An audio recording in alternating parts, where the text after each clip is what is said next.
Okay, so the main problem with Efilism as a philosophy is that it rests upon a logical inconsistency.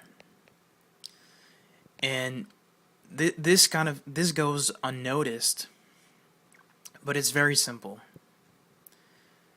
There is a belief that all Efilists share, and this belief is that life is arbitrary. And this is the same belief that most existentialists will believe in. You know, the more Sartrean, the more pessimistic existentialism has this belief that life is arbitrary. It is absurd, and it does not need to exist. This is something that you hear from the Efilists very often.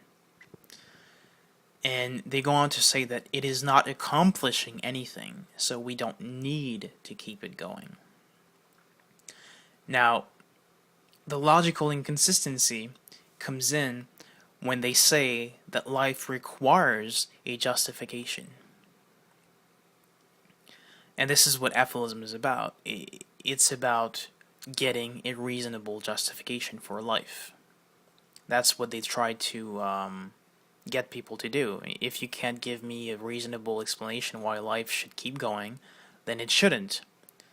This is the Efilist position. But it is a logical inconsistency, because you cannot hold the belief that life is arbitrary and hold the belief that it requires a justification, because the very fact that you believe that it is absurd and it doesn't need to exist means that there cannot be a justification. So you cannot ask for one. So this is the inconsistency of the Efilist philosophy. And this leads to another problem, because they cannot find a justification for life, and that life needs a justification. This leads to the imperative argument from the Efilists, and that is that since we can't find it, we ought to stop it. We do not have a good reason to keep life going, so we ought to stop it. And so this is the second problem, because you go from a life is statement to an we ought to stop it statement, which of course is Hume's law. You cannot get an ought from an is. So this falls on its face as well. So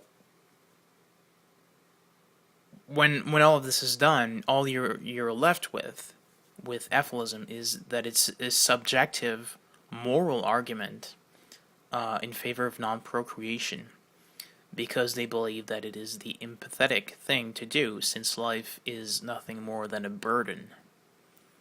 But as a philosophy, it doesn't hold any truth.